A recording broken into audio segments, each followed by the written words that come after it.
अब परमिट का एक रिटन ऑथराइजेशन ऑथराइजेशन है जो कि आपको किसी भी हजार्डस एरिया में काम करने के लिए अलाउ करता है। ठीक, कोई भी वैसा काम जिससे स्पार्क जनरेट होता हो, हीट निकलता हो, ठीक है, मतलब चिंगारियां निकलती है उस काम में। स्क्रीन शो हो रहा है आपको? नहीं सर, ब्लैक स्क्रीन आ रहा है खाली। ब्लैक आ रहा है? अभी आ रहा है सर, करेक्ट आ रहा है अभी। चलो बढ़िया, फिर ठीक। तो आज का जो क्लास है वो है वर्क परमिट सिस्टम के ऊपर। ठीक है, मतलब परमिट होता है क्या है, कैसे मिलता है, क्या फायदा होता है, कितने तरीके का परमिट होता है, वो चीज़ें आपको समझाएंगे। ठीक है, इसमें परमिट में कौन परमिट लेता है, मतलब परमिशन कौन जाके लेता है, क्या क्या किसकी जिम्मेदारी होगी, कैसे ये परमिट काम करता है, वो चीज़ आपको एक्सप्लेन की जाएगी। ठीक है, अब काम करने के लिए क्या होता है, परमिट बहुत जरूरी, मतलब परमिशन होता है। हर जगह पे काम करने के लिए परमिशन मिलता है, बिना परमिशन के काम अलाउड नहीं होता है, वो इलीगल माना जाता है। मतलब अगर लीगल तरीके से जाएंगे as per rule and regulation तो आपको परमिशन मिलता है जो कि रिटर्न डॉक्यूमेंट्स होता है। तो वो आपको समझाएंगे। तो सबसे पहले होता है भाई व्हाट इज वर्क परमिट। ठीक है, याद देखो, वर्क परमिट को परमिट टू वर्क भी बोलते हैं, पीटीडब्ल्यू लिखा रहेगा कुछ जाना शॉर्ट फॉर्म, पीटीडब्ल्यू मतलब परमिट टू वर्क या फिर वर्क परमिट बोलते हैं, मतलब काम करने की अनुमति। अब परमिट का एक रिटर्न ऑथराइजेशन है जो कि आपको किसी भी हजार्डस एरिया में काम करने के लिए अलाउ करता है। ठीक है, परमिट का एक रिटर्न ऑथराइजेशन डॉक्यूमेंट है जो कि आपको काम करने के लिए अलाउ करता है किसी स्पेसिफिक लोकेशन और स्पेसिफिक टाइम, मतलब चुनिंदा जगह और चुनिंदा समय में काम करने के लिए जो आपको अलाउ करता है उसको बोलते हैं परमिट।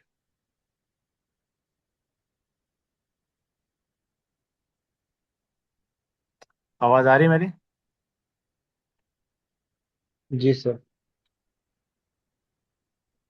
तो परमिट का एक फॉर्मल रिटर्न सिस्टम है। ठीक है, एक फॉर्मल रिटर्न सिस्टम है जो कि आपको अलाउ करता है, ऑथराइज करता है किसी भी specific area plus specific time में काम को परफॉर्म करने के लिए। ठीक है, अब परमिट क्या करता है, हमें हम इशू करने से पहले क्या करते हैं, जहाँ पर अगर कोई खतरा है मान लिया, ठीक है, तो उसको आइडेंटिफाई करते हैं, उसके कंट्रोल्स को इम्प्लीमेंट करते हैं, देन काम स्टार्ट होता है। तो परमिट का मेन क्या है, परमिट समझ में आ रहा है? पहले हम आपको क्या बताया परमिट क्या होता है, ये क्लियर है पहले कि परमिट किसको बोलते हैं?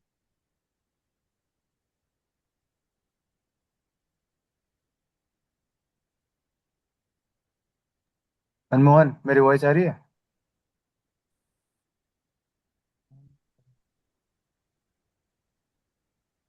अयान? जी सर। सर आपकी वॉइस ब्रेक आ रही थी, मैं समझा नहीं सर उसे टॉपिक को। अभी भी नहीं आ रही क्या? अभी जब मैं ब्रेक आ रही थी फर्स्ट में, तो उसमें उतना ये नहीं दिया, मैं उसके अंदर जो लिखा था पढ़ रहा था सर। और एक ओके बार ओके। एक्सप्लेन कर सकते हैं आप? हाँ, जैसे मैंने आपको बताया था कि परमिट का एक रिटन ऑथराइजेशन लेटर या फिर फॉर्मल रिटन सिस्टम है जो कि आपको अलाउ करता है। ठीक है, आपको किसी भी वर्क को परफॉर्म करने के लिए कोई स्पेसिफिक जी टाइम स्पेसिफिक लोकेशंस के लिए। ठीक है, अब कुछ और जी अगर दूसरे तरीके से एक्सप्लेन करना चाहेंगे तो परमिट का मतलब होता है कि ये परमिट आपको इशू किया जाता है कोई भी मतलब हजार्डस काम को करने से पहले उसके रिस्क को आइडेंटिफाई करके जो कंट्रोल मेजर्स होगा then उसको इम्प्लीमेंट करना पड़ेगा। मतलब कोई भी वैसा काम जिसमें खतरा है उसको स्टार्ट करने से पहले आपको परमिशन मिलेगा, आप क्या करोगे भाई, चेक करोगे उसमें क्या खतरा है, अगर कोई खतरा है तो आप उसके कंट्रोल्स को यूज करोगे, इसको बोलते हैं परमिट। परमिट एक रिटन ऑथराइजेशन लेटर, ये आपको मतलब एक एक्सप्लेन करने का तरीका आना चाहिए। अगर आपसे कोई पूछता, बाई चांस इंटरव्यू हो रहा है, पूछे भाई परमिट क्या है, तो परमिट में अगर आप एक्सप्लेन कैसे हो, तो आप जब एक्सप्लेन करने के लिए पूछा जाएगा तो आप बताओगे सर परमिट क्या है, एक रिटर्न ऑथराइजेशन लेटर है जो हमें किसी भी एरिया में वर्क को परफॉर्म करने के लिए मिलता है स्पेसिफिक टाइम और स्पेसिफिक लोकेशंस के लिए। मतलब उसमें वहाँ पे लोकेशन भी लिखा रहे कि आपको कहाँ पे के लिए परमिट मिला, और टाइम भी दिया रहा है कि ये परमिट कब तक वैलिड है, क्योंकि जो भी परमिट मिलता है उसकी एक्सपायरी डेट होती है। ठीक है, तो permit is a written authorization letter which allows you to perform a task in specific time and specific location. Okay, तो परमिट क्या है, ये क्लियर है? जी जी जी सर। अयान की वॉइस आ रही है, मनमोहन क्लास में नहीं है क्या?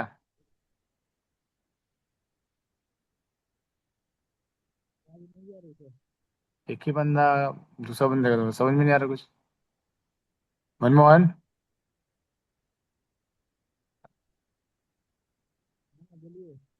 माइक। अनम्यूट करो यार, म्यूट है क्या इसका माइक?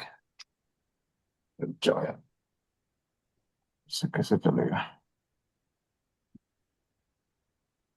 ठीक, अनम्यूट है इसका। मनमोहन, वॉइस आ रही है क्या आपको मेरी?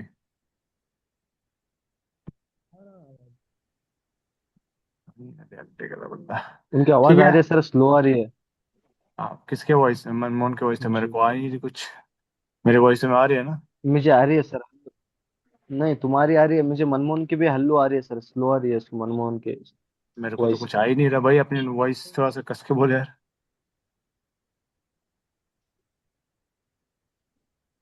पता नहीं, आई नॉट श्योर भाई, ऐसा अभी कुछ है जस्ट तो माइक खोल के बोला बोले। चैट बॉक्स में डालो यार, ठीक है। तो आवाज नहीं आ रही मनमोहन की, या फिर रिकनेक्ट करो फिर से, ऐसा कुछ हो रहा तो। क्योंकि इंटरेक्शन होगा तो थोड़ा मजा आता है, ऐसे मजा नहीं आएगा फिर। जी सर। अच्छा, अभी आप अयान, आपको ज्यादातर क्लियर है सेफ्टी मतलब? इसमें है ना, वर्क पर। हाँ बोलो, क्या बोल रहे हैं? जी जी सर, वर्क परमिट ही सेट रहता ना सर। हम्म। मतलब सेफ्टी जो फर्स्ट काम है हमारा, वर्क परमिट के ऊपर ही ज्यादा डिपेंड रहता है, जैसे कि मैं हाँ देखो, ब्लॉगिंग वगैरह देखता रहता हूँ ना इंस्टाग्राम। एज पर जो नॉर्म्स है ना, जो रूल्स है, उसमें क्या होता है भाई, परमिट इंपॉर्टेंट चीज है। अगर आपको कोई भी काम करना, आपके पास परमिट होना चाहिए। बिना उसके काम अलाउड नहीं है, समझ गए? जी। अगर परमिट है तो आप काम कर सकते हो, अगर परमिट नहीं है तो काम करने के लिए अलाउड, मना किया जाता है मतलब। समझ गए? अच्छा। जी हम्म। काम करना है तो आपका परमिट चाहिए होगा, बिना परमिट के, क्योंकि वो रिस्की चीज होता है ना। देखो, परमिट है मतलब कि वो एरिया सेफ है, ठीक है। हाँ, मनमोहन जी। वापस रिकनेक्ट हो गया। मनमोहन को वॉइस पता नहीं आ रही कि नहीं आ रही। तो परमिट अभी जस्ट क्या? फिर माइक चालू करके, हाँ, क्या अभी बोल जस्ट रहे माइक चालू करके बात करें। मनमोहन हैं? अभी जस्ट माइक चालू करके बात करे सर, बोला। हेलो। हाँ आ रही है, देखो सर, हेलो बोल के बोल रहे हो। मेरे को, मनमोहन भाई, जरा आपकी वॉइस स्लो आ रही है, जरा जोर से बात करें आप। आवाज आ रहा सर का, मेरा आवाज शायद नहीं जा रहा है। हाँ, तुम्हारा नेटवर्क का कुछ अभी आ प्रॉब्लम है, रहा ठीक है ना? तुम्हारा वॉइस आ रहा है मेरे को, लेकिन बहुत कम आ रहा लगता है, ठीक है। देखो, अयान का वॉइस क्लियर है, मुझे भी जा रहा है, उसे भी आ रहा है, पर तुम्हारी वॉइस आ ही नहीं रही है। आवाज आ रहा है आपका, लेकिन मेरा शायद नहीं जा रहा है। पता नहीं, बहुत स्लो वॉइस आ रहा है, अभी कुछ आ रहा है अभी तो। मालूम नहीं सर। मे भी नेटवर्क इशू है कुछ। अच्छा, अगर कोई डाउट हो रहा है ना, जैसे अभी जो एक्सप्लेन किया ओके होगा, तो फिर चैट बॉक्स में डाल दो कि हाँ क्लियर है, तो दिन आगे बढ़ते हैं, कोई दिक्कत नहीं, ठीक है। क्लियर है। चलो ठीक है। अभी देखो, परमिट क्या होता है वो आपको समझा दें कि भाई, एक रिटन ऑथराइजेशन लेटर है जो कि इशू किया था किसी भी हजारडस वर्क को परफॉर्म करने के लिए, ताकि इंश्योर किया जाए जो इसमें रिस्क है उसको आइडेंटिफाई कर लिया गया, और इसके कंट्रोल्स को साइट पे इम्प्लीमेंट कर दिया गया। अब नॉर्मली हमने आपको एक्सप्लेन किया कि वर्क परमिट का एक फॉर्मल रिटन सिस्टम है, ठीक है। अब ये क्या काम करता है, तो कंट्रोल हजार्ड को, मतलब जो आपका खतरा है काम में, उसको कंट्रोल करने के लिए, बचाने के लिए उससे लोगों को परमिट दिया जाता है, ठीक है। परमिट क्या करता है, इंश्योर करता है कि भाई आपका काम है वो सेफली हो जाए, मतलब काम आपका सेफली हो गया, वो परमिट इंश्योर करता है उस चीज को, ठीक है। उसके बाद आता है भाई, परमिट ये इंश्योर करता है कि जो काम है वो ऑथराइज पर्सन के द्वारा होना चाहिए, मतलब जिसको काम आता है वही बंदा काम करेगा, अदरवाइज परमिट नहीं मिलती है। अगर आप परमिट लेने जाओगे ना, तो जो बंदा जिसको काम आता है परमिट उसी को दिया जाता है, ऐसे नहीं कि किसी को भी किसी भी काम का अनुमति दे दिया जाएगा, ठीक है। तो परमिट को अगर हिंदी में एक्सप्लेन किया तो एक अनुमति होता है, मतलब काम करने के लिए परमिशन। समझ गए? जी सर। अनुमति वर्ड क्लियर है? परमिट मतलब परमिशन है, तो अगर आप काम करना, जैसे किसी के घर में जाते बिना परमिशन के तो नहीं जा सकते ना। वैसे अगर किसी भी एरिया में आपको काम करना है, प्लांट में काम करना है, कंस्ट्रक्शन बिल्डिंग में काम करना है, रिफाइनरीज हो गया, किसी भी तरीके की चीज होगी जहाँ पर आपको काम करना है, तो वहाँ के जो एरिया इंचार्ज, जो शिफ्ट का इंचार्ज होगा, उससे आपको परमिट मिलेगा, ठीक है। तो अभी आता है भाई, अभी एक चीज जैसे हमने आपको बताया कि भाई परमिट क्या होता है, ठीक है। उसके बाद परमिट कहाँ से मिलेगा वो भी आपको मैं बता दूं, ठीक है ना। अभी देखो, जैसे आपको काम के लिए परमिशन लेना, तो आप जब प्लांट में जाते हो, ठीक है, एरिया में जो जो उस एरिया का इंचार्ज होता है ना, मेन इंचार्ज है जिसको वहाँ पे अथॉरिटी है, वो बंदा आपको परमिट देता है। आप अगर प्लांट के अंदर जाओगे, इंडस्ट्रियल एरिया में जाओगे, पावर प्लांट हो गया, रिफाइनरीज हो गया, वहाँ पे control room system, control room बना होता है। परमिट आपको कंट्रोल रूम से मिलता है। वहां पे भी शिफ्ट का इंचार्ज बैठा होता है, जो अगर डे में जाओगे तो डे शिफ्ट का इंचार्ज रहेगा, नाइट में जाओगे तो नाइट शिफ्ट का इंचार्ज रहेगा। तो वो जो शिफ्ट का इंचार्ज होता है, जिसको एरिया इंचार्ज बोलते हैं, शिफ्ट इंचार्ज बोलते हैं, वो आपको परमिट काम करने के लिए देता है। अब परमिट आपको तभी मिलता है जब एरिया सेफ है। अगर मान लिया बारिश हो रहा है, आपको इलेक्ट्रिकल का कोई काम करना है, उस टाइम परमिट नहीं मिलेगा। तो परमिट मिलना मतलब आपका एरिया काम करने के लिए सेफ है, तभी आपको वहां पे काम मिला है। ठीक है। अगर एरिया सेफ नहीं है, काम जी करने वाली सर, जगह हम जाके सुरक्षित नहीं। हाँ बोलो। जी, सर हम जाके परमिट लाना पड़ता है क्या सर, वो देखो, जो परमिट इंचार्ज रहता है लेना के पास? सेफ्टी ऑफिसर का काम नहीं है, ठीक है। सेफ्टी ऑफिसर का काम है कि आपके पास जी परमिट है कि नहीं वो चेक करना। जो आपका सुपरवाइजर होगा ना, साइट इंचार्ज सुपरवाइजर होगा, इंजीनियर होगा, वो लोग जाके कंट्रोल रूम से एरिया इंचार्ज से जी परमिट लेके आएंगे, उनको काम करना तो। लेकिन आप क्या इंश्योर करोगे, आप साइट पे जाओगे तो कि भाई परमिट है कि नहीं काम करने के लिए, जी। परमिशन है कि नहीं, समझ अच्छा, गए। मतलब हम चेक करना रहता सर? हाँ, हमारा काम चेक करना है कि भाई, प्लस हमें ये भी चेक करना होता है। देखो, बहुत जगह आप जब परमिट लोगे ना, तो परमिट में काम के अकॉर्डिंग लिखा रहता है। जैसे आपको मान लिया हाइट पे कोई काम करना है, ठीक है, हाइट वर्क है, तो उस परमिट में लिखा रहेगा कि आपको किस काम के लिए परमिट मिला है। और परमिट के नीचे ना खतरा और बचाव भी लिखा रहता है, हजार्ड क्या है उस परमिट में, मतलब काम में, और उसके कंट्रोल्स क्या होंगे। तो एज ए सेफ्टी ऑफिसर आप जाओगे तो चेक करोगे, ठीक है, यहाँ पे आपके काम का परमिट है। प्लस परमिट में जो कंट्रोल लिखे हुए, जो बचाव लिखे हुए, वो साइट पे फॉलो हो रहा है कि नहीं हो रहा है। जैसे मान लिया हाइट पे काम करना है, तो परमिट में लिखा रहेगा भाई उसमें फॉल हजार्ड है, मतलब बंदा हाइट पे से गिर सकता है। तो कंट्रोल के लिए उसमें लिखा रहेगा कि आप सेफ्टी बेल्ट का यूज करें। तो वो चीज वहां पर सेफ्टी ऑफिसर को चेक करना पड़ेगा, ठीक है, परमिट में जो चीजें लिखी गई वो हो रहा है कि नहीं हो रहा। ठीक है। जी क्लियर है दोनों को। जी सर। ठीक है। अब आता है कि भाई परमिट क्यों जरूरी है, मतलब वाई परमिट इज रिक्वायर्ड, वो परमिट क्यों जरूरी है, बिना परमिट का काम नहीं कर सकते। तो परमिट सबसे पहले क्या करता है, एक्सीडेंट को होने से बचाता है, ठीक है।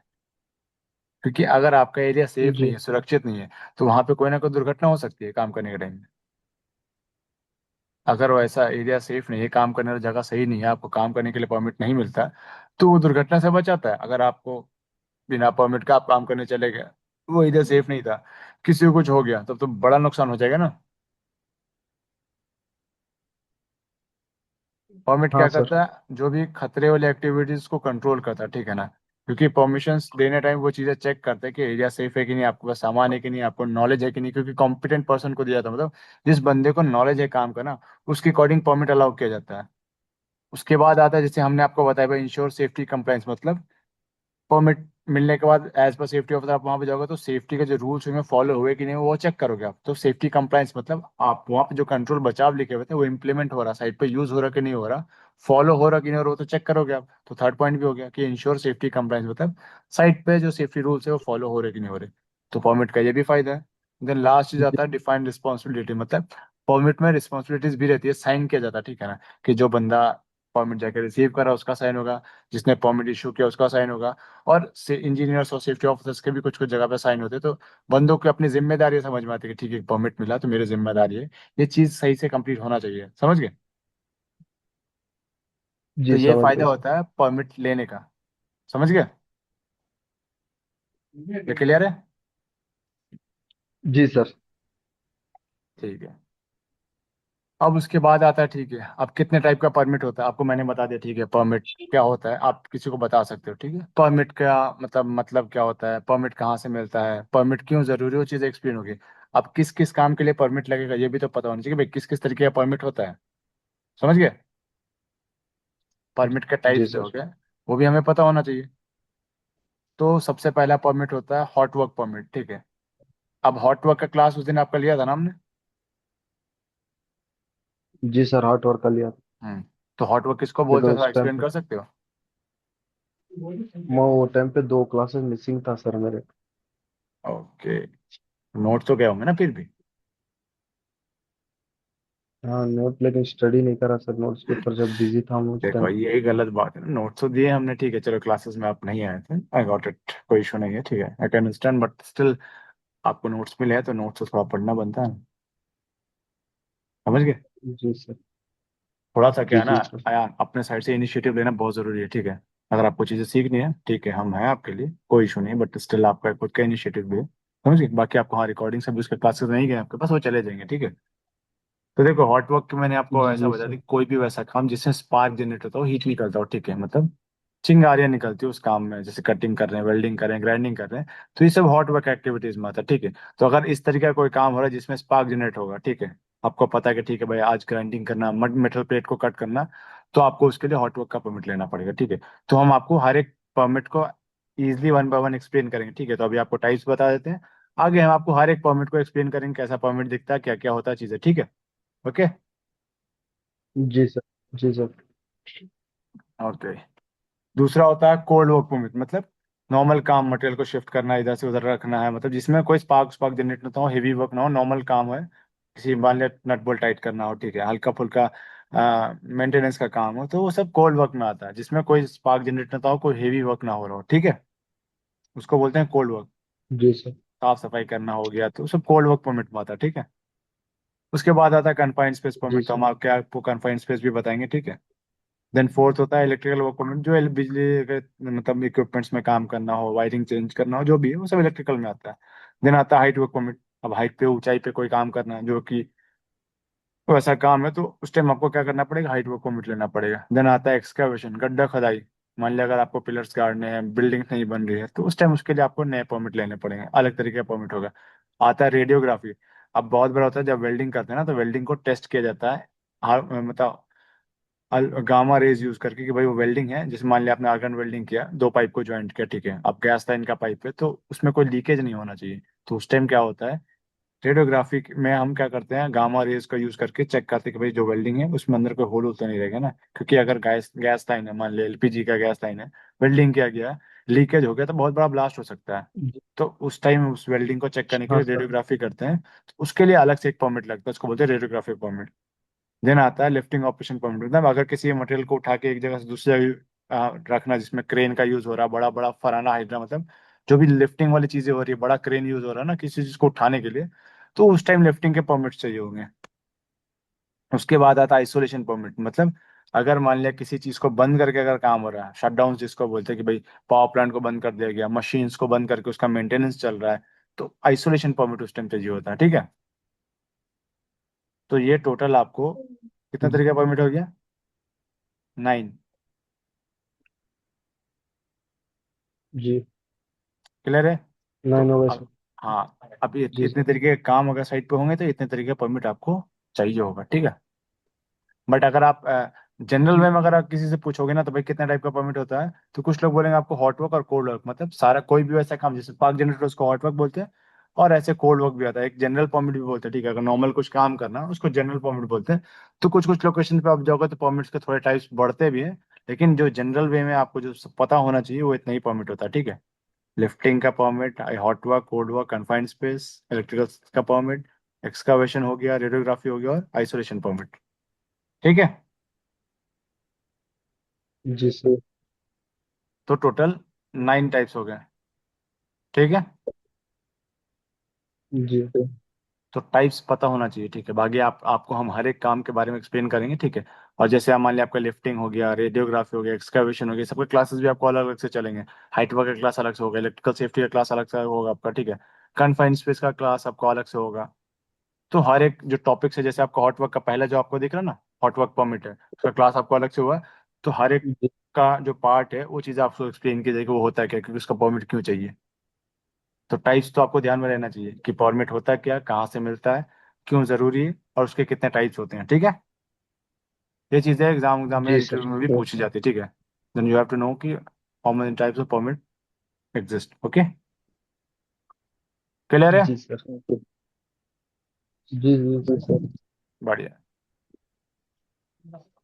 अब आते हैं सबसे पहले हॉट वर्क परमिट पे, ठीक है। तो हमने आपको पहले बताया था भाई, कोई भी वैसा काम जिसमें स्पार्क जनरेट होता है उसको हॉट वर्क में कंसिडर करते हैं, ठीक है। अब हॉट वर्क परमिट किसके लिए चाहिए होगा, जो भी अगर कटिंग, वेल्डिंग, ग्राइंडिंग, ब्रेजिंग, वैसे काम जिसमें स्पार्क जनरेट होता हो। उसमें क्या होता है भाई, फायर के चांसेस होते हैं, रिस्क इन्वॉल्व है, फायर का, आग लगने के चांसेस है। तो हमें क्या चाहिए भाई, फायर एक्सटिंग्विशर चाहिए, जो आग बुझाने वाला केमिकल एजेंट आता है जिसको फायर एक्सटिंग्विशर बोलते हैं, वो हमें जरूरत पड़ता है वहां पर, ठीक है। अगर आग वाग लग गया भाई, तो उसको बुझाने के लिए चाहिए होगा। फिर फायर वॉच चाहिए, मतलब फायर वॉच वैसा बंदा होता है जो कि ट्रेंड होता है, ठीक है ना, आग बुझाने में, उसको नॉलेज होता है फायर के बारे में, फायर को कैसे एक्सटिंग्विश, कंट्रोल कैसे करते हैं, कैसे बुझाया जाएगा। तो उस टाइप का बंदा वहां पर होना चाहिए अगर आप हेवी हॉट वर्क्स कर रहे हो तो, ठीक है। अब हॉट वर्क परमिट कैसा दिखता है, तो चलिए आपको वो भी देखो। तो सबसे पहले आप यहाँ पे देख रहे हो, ये है एक मतलब मतलब क्या बोल सकते हैं इसको, एक लेआउट है, ठीक है, कि इस टाइप का आपका हॉट वर्क परमिट दिखता है। जिस सेम सेम चीजें नॉर्मली आपको लिखी हुई दिखेंगी, हो सकता है देखने में अलग कलर का हो, वो चीजें अलग हो सकती है, प्लांट वाइज डिफरेंस हो सकता है, बट जो चीजें होगी सेम ही होती है। सबसे पहले होता है कि भाई आपके ऊपर में परमिट के बारे में सर लिखा रहेगा भाई। हाँ बोलो। सर आप जो बुक प्रोवाइड करेंगे उसके अंदर जैसे कि आप ये परमिट का जो ये है ना पेपर, इसके हम्म। अंदर पूरा रहता ना सर, वो बुक प्रोवाइड करे तो उसमें। देखो कुछ कुछ चीजें हम आपको दे देंगे, ठीक है, बाकी कुछ फॉर्मेट्स आपको हम प्रोवाइड कर देंगे, ठीक है, टेंशन ना लो, ठीक है। और फॉर्मेट्स का जो है ना, जी जी फॉर्मेट का सर। मतलब यूजुअली ऐसे स्टैंडर्ड फॉर्मेट्स होता नहीं, ठीक है ना। आप अलग अलग प्लांट में जाओगे ना, तो अलग अलग टाइप्स का होता है। मेन आपको परमिट में क्या पता होना चाहिए कि आपका परमिट होता है कितने टाइप का, ठीक है, और परमिट में क्या क्या जरूरी चीजें हैं, समझ गए। फॉर्मेट्स इंपॉर्टेंट नहीं है परमिट्स का, जी ये चेकलिस्ट वेकलिस्ट नहीं है ना, समझ गए। जी जी सर। बाकी आपको ये परमिट्स वगैरह जो चीजें है आपको नेट पे ही मिल जाएंगी, ठीक है। आप कुछ कुछ क्या है कि कंपनीज वाइज परमिट है, मतलब समझ रहे हो? तो कंपनी का कॉन्फिडेंशियल चीज है, तो हम अपने इसमें डाल भी नहीं सकते, समझ गए ना। ये तो ठीक है, हमने AIBS जी पे चीजें समझ गया। अपनी तरफ से बनाई है, ठीक है। अब देखो सबसे पहले होता है कि जी भाई परमिट में ऊपर में लिखा होता है कि भाई किस चीज का परमिट है, मतलब किस काम का परमिट है, टाइप क्या है परमिट का। तो मान लिया आपके पास हॉट वर्क परमिट है, तो ऊपर में लिखा रहेगा हॉट वर्क परमिट है, ठीक है। अब आता है कि भाई हमने आपके बोला था भाई परमिट जो है वो डेट वाइज चलता है, मतलब स्पेसिफिक टाइम के लिए, मतलब और स्पेसिफिक लोकेशन के लिए। तो सबसे पहले परमिट का नंबर होता है कि भाई कितना नंबर परमिट है, ठीक है, डिटेल्स होता है भाई 10 नंबर है, 5 नंबर है, जो भी नंबर चल रहे होंगे प्लांट में वो नंबर दिखा रहेगा इसमें। डेट होगा, ठीक है, मतलब कौन सा डेट को मिला, मान लिया आज 12 है तो 12 मई को मिला था। टू मतलब टाइम, अब कितने टाइम में मिला था वो। परमिट वैलिड फ्रॉम, अब आपको मैंने पहले बताया कि परमिट जो होता है वैलिडिटी होती है, मान लिया अब जैसे हॉट वर्क और हाइट वर्क का जो परमिट है ना, नॉर्मली ऐसे 1 डेज के लिए वैलिड होता है, 24 घंटा। लेकिन अब प्लांट वाइज होता है, कुछ जगह 1 वीक भी मिलता है, 10 दिन भी मिलता है। बट स्टैंडर्ड टाइम में होता है कि भाई एक दिन वैलिडिटी होती है हॉट वर्क की, अगर हॉट वर्क का परमिट आज आपको मिला तो अगला दिन वो 24 घंटा बाद एक्सपायर हो जाएगा, आपको फिर से रिन्यू करना पड़ेगा या नया लेना पड़ेगा, समझ गए। तो इसलिए बोलते हैं कि जी परमिट आपको जी स्पेसिफिक सर। टाइम और स्पेसिफिक लोकेशन के लिए मिलता है, ठीक है। जी सर, अभी अब एग्जांपल, अभी कोई हाँ बोलो। कोई वर्कर है तो हम्म। एक दिन का फायर का हॉट वर्क का परमिट ले लिया, तो हम्म। दूसरे दिन वो वर्क परमिट नहीं लेके ऐसे ही काम कर रहा तो सर। तो काम काम रुकवा देंगे, अलाउ नहीं अच्छा, है ना काम करने को। रुकवाना काम हाँ। रहता है। अब देखो मैंने आपको क्या बताया, कुछ अच्छा। जगह क्या होता है क्लाइंट के ऊपर डिपेंड करता है, हमारा जो शिफ्ट इंचार्ज है हो सकता है उसने 1 वीक के लिए हमें परमिट दिया, बट जनरल में ऐसा 24 आवर्स होता है, बट चीजें अकॉर्डिंग टू प्लान्स चेंज कर दी, समझ गए, लोकेशन के अकॉर्डिंग उन्होंने अगर 10 डेज का दिया तो ठीक है, 10 दिन चलेगा वो परमिट, समझ गए, क्लियर है। जी सर। हम्म। जी। अब आते हैं भाई, देखो हमने आपको बताया भाई परमिट नंबर होता है, वैलिडिटी कब से कब है, वो चीज़ें दी रहेगी, ठीक है। उसके बाद आता है भाई कि आपका परमिट का जॉब डिटेल्स, मैंने आपको पहले बताया, उसमें परमिट्स के बारे में, काम के बारे में लिखा रहता है भाई कौन सा काम करना है आपको। वेल्डिंग हो गया, गैस कटिंग सेट है, ग्राइंडिंग करना है, ब्रेजिंग करना है, कोई भी काम करना है जिसमें स्पार्क जनरेटर, तो काम को टिक आउट कर देंगे। देन आता है आपको कौन से लोकेशन के लिए मिला है, क्योंकि स्पेसिफिक टाइम और स्पेसिफिक लोकेशन मिलता है, हमने टाइम डाल दिया, वैलिडिटी डाल दी, कब तक वैलिड है। अब आता है जगह, कौन से लोकेशन के लिए मिला है, क्योंकि हर एक बार में सारे लोकेशन का परमिट नहीं मिलता, आपको स्पेसिफिक लोकेशन के लिए मिलेगा। तो मान लिया हमको फर्स्ट फ्लोर पे काम करना है, तो यहाँ पे लिखा रहेगा, ठीक है, फर्स्ट फ्लोर और लोकेशन का जो भी नाम है वो लिखा रहेगा। उसके बाद आता है आपको क्या क्या इक्विपमेंट्स टूल्स यूज करना है, जैसे वेल्डिंग मशीन हो गया, कटिंग मशीन यूज करना, जो भी चीज यूज करनी पड़ेगी वो इसमें मेंशन करने का होता है, कुछ जगह में होगा कुछ जगह आपको नहीं मिलेगा। उसके बाद आता है पर्सनल डिटेल्स, मतलब किसने आपको परमिट दिया है, वो कौन रिसीव करने जा रहा है, वो सेफ्टी ऑफिसर का नाम और वर्कर्स कितने हैं काम करने के, मान लिया आपके टीम में 10 लोग हैं, 10 लोग में 10 नंबर्स लिख देंगे। परमिट जिसने इशू किया, जो शिफ्ट इंचार्ज एरिया इंचार्ज, उसका नाम और साइन रहता है, ठीक है। परमिट रिसीव जिसने जाके आपको, जो सुपरवाइजर जो परमिट लेके आएगा, तो कौन लेके आया वो, और सेफ्टी ऑफिसर्स के साइन भी होते हैं उसमें, ठीक है। उसके बाद आता है भाई हजार्ड आइडेंटिफिकेशन, मतलब क्या क्या खतरा है उसमें, आग लग सकता है, एक्सप्लोजन हो सकता है, बर्न हो सकता है, ठीक है, धुआं निकलेगा, इलेक्ट्रिकल शॉक भी होता है।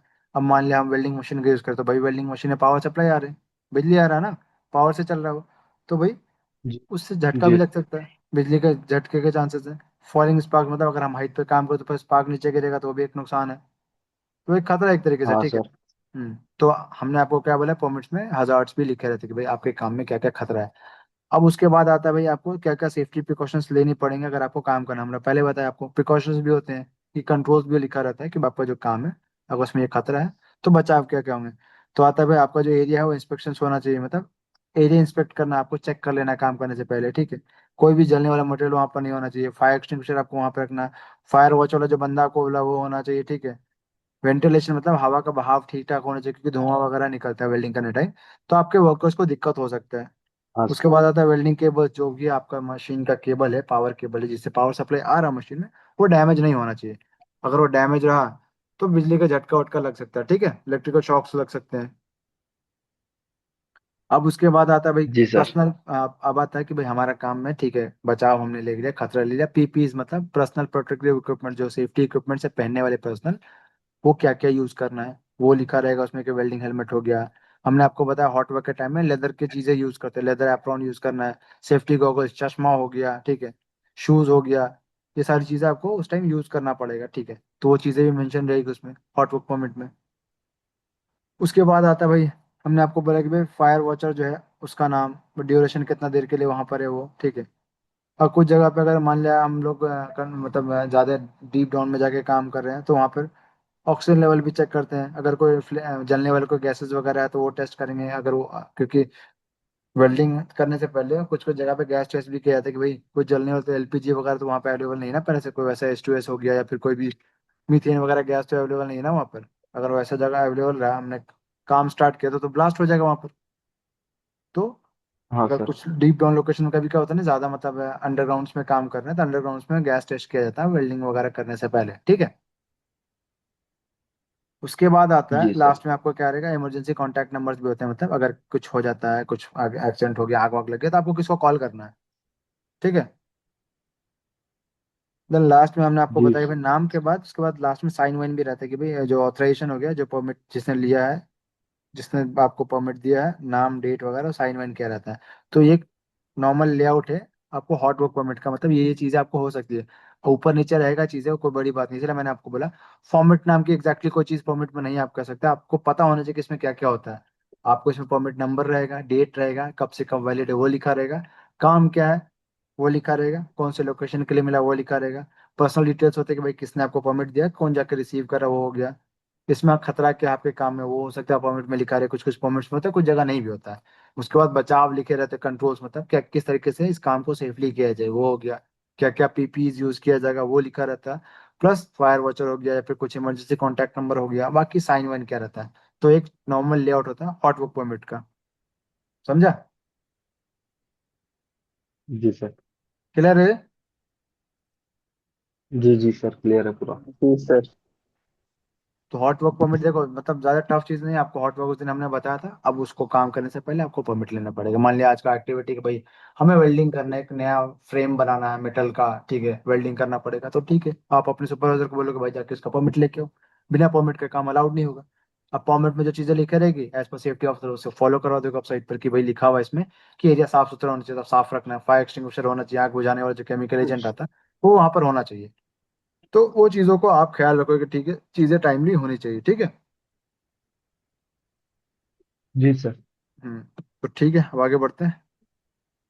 उसके बाद आता है कोल्ड वर्क परमिट, मतलब अब वैसा कोई काम जिसमें स्पार्क जनरेट ना होता हो। सबसे पहली चीज है भाई नॉन स्पार्क जनरेटिंग वर्क, मतलब नॉर्मल मैकेनिकल मेंटेनेंस वर्क या लो रिस्क एक्टिविटी, मतलब जिसमें कोई ज्यादा खतरा ना हो, मेंटेनेंस हो रहा है मैकेनिकल का, कुछ नट बोल्ट टाइट करना है, मटेरियल नॉर्मली हाथ उठा के तो उधर करना है, तो उसके लिए कोल्ड वर्क परमिट लिया जाता है, ठीक है। वो नॉन स्पार्क जनरेटिंग काम होता है, इसमें कोई स्पार्क स्पार्क जनरेट ना हो रहा हो। अब सेम चीजें मिलेगी आपको फिर इसमें भी, कि भाई ऊपर में लिखा रहेगा कौन सा परमिट है, तो कोल्ड वर्क परमिट है। अब उसमें परमिट नंबर रहेगा, डेट होगा, ठीक है, उसमें वैलिडिटी दी जाएगी कि भाई ये कब से कब तक वैलिड है। अब कोल्ड वर्क परमिट है तो कुछ जगह पे आपको 1 मंथ के लिए मिलता है, 7 डेज के लिए मिलता है, 10 डेज के लिए मिलता है, ये डिपेंड ऑन करता है आपके जो एरिया इंचार्ज है, शिफ्ट इंचार्ज है, प्लांट का रूल कैसा है, समझ गए?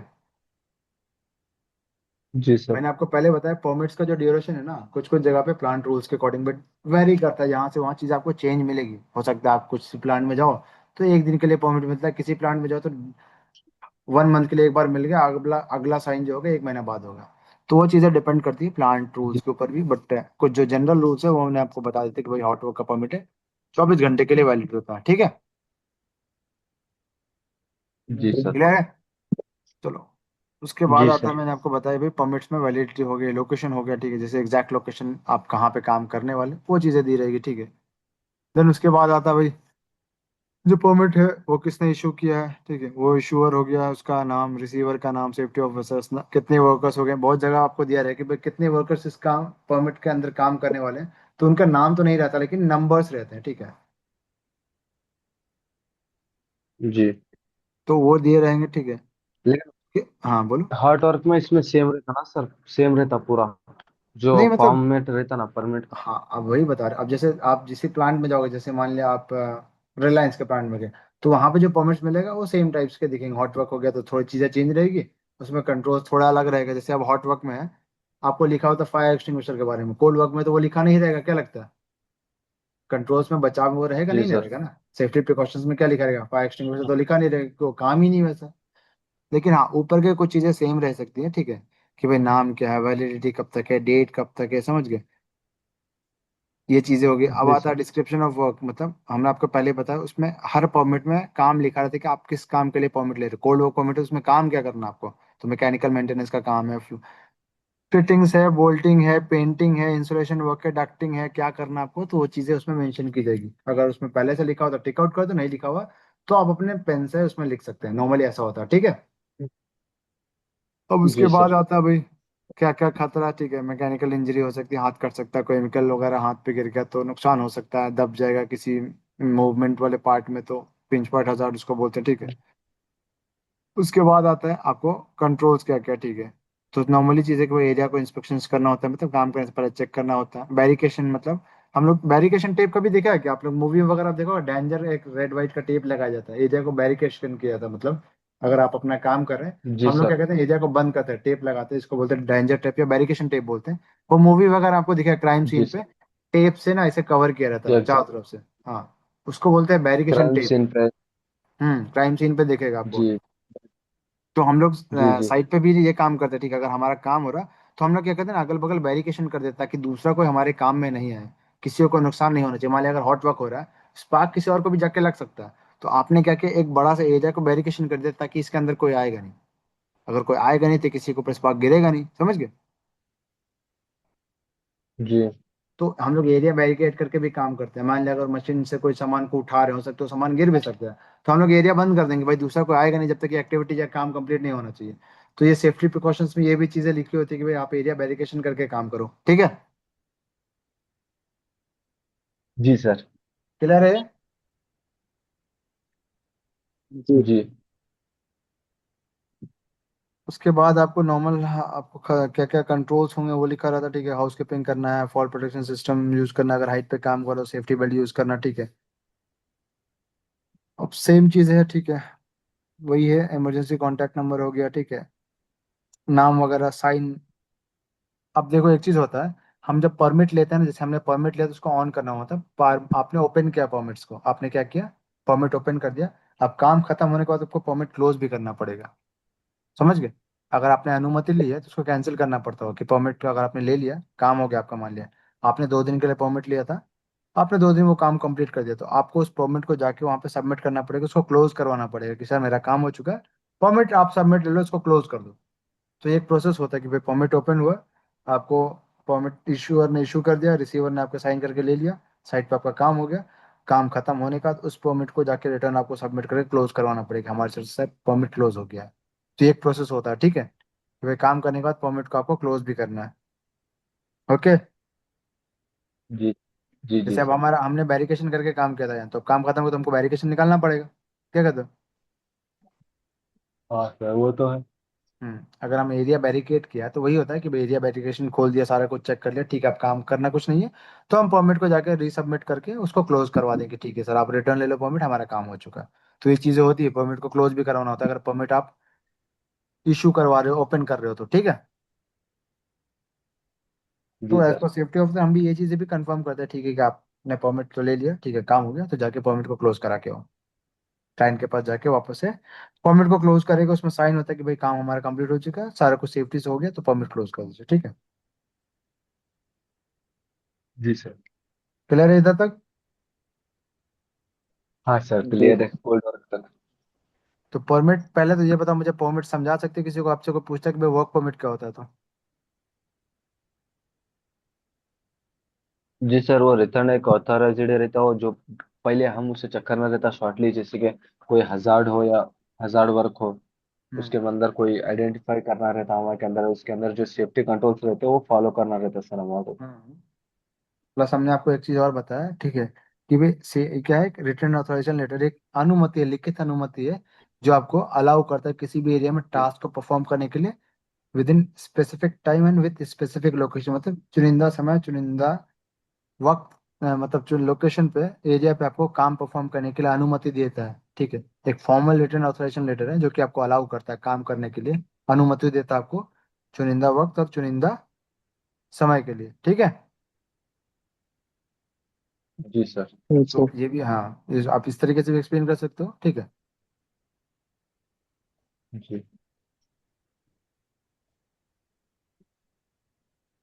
ठीक है, आज का क्लास थोड़ा एंड करते हैं, ठीक है ना, काम है आज, ठीक है। बाकी जो आपका जी जी टाइप्स है ना, आपको मैंने टोटल 9 बताया, जिसमें से आपको 2 परमिट आपको एक्सप्लेन कर दिया मैंने कि भाई हॉट वर्क किसको बोलते हैं, ठीक है, और कोल्ड वर्क किसको बोलते हैं, ठीक है। तो बाकी का जो 7 टाइप्स ऑफ परमिट जी है मैं सर। आपको कल एक्सप्लेन कर दूंगा, ठीक है। ओके।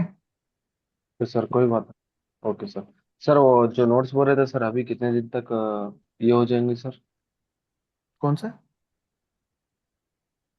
आप नोट्स बोले थे ना, नोट्स हम प्रिंट के लिए देश हुए आपको जल्दी दे देंगे हाँ, इस हम लोग मंथ में बोल आ रहे थे। जाएगा, ठीक है ना, देखो लेट्स सी, जल्दी हो जाएगा, ठीक है। तो थोड़ा सा बंगाल इलेक्शन का थोड़ा सा डील हो गया, हमने वहां से प्रिंट कर डाला था, ठीक है, जल्दी आ जाएगा, टेंशन जी ना लो, जी ठीक सर। है। ओके। जी सर। चलो ठीक है, तो आज का क्लास एंड करते हैं, ठीक है। थोड़ा नोट्स हमने आपको दिया है, तो अपने साइड से भी थोड़ा सा नोट्स फॉर्मेट्स के पढ़ लेना, तो नेक्स्ट क्लास में हम आपको बाकी के जो फॉर्मेट्स है वो एक्सप्लेन कर देंगे, ठीक है। ओके। Okay sir. वो जो चलो। नोट्स है वो स्टडी कर लेंगे सर, तो परसों हम्म, थर्सडे के दिन हम फ्री हो जाएगा। बिल्कुल। जी सर, थैंक जी, यू सर। पिछला नोट्स चलो। तो अभी कंप्लीट करना है। हाँ, ठीक है। कोई डाउट रहेगा तो आप मुझे कॉल कर सकते हो या मैसेज, कोई दिक्कत नहीं, ठीक है। जी जी सर। चलो ठीक है, ठीक है, good night. Good good night. Night. ठीक, थैंक यू। स्क्रीन शो हो रहा है आपको?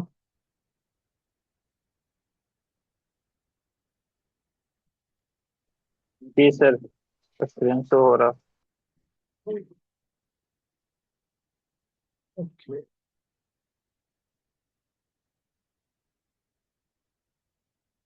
तो मैंने पिछले क्लास में आपको परमिट के बारे में बताया था, परमिट होता क्या है, परमिट के कुछ टाइप्स बताए थे, और कुछ जो टाइप्स है उसको वन बाय वन एक्सप्लेन भी किया था एक दो को, ठीक है। तो कुछ एक रिकैप कर लेते हैं पहले से, कि ठीक है, जो आपको चीजें पढ़ेगी परमिट क्या होता है, ठीक है।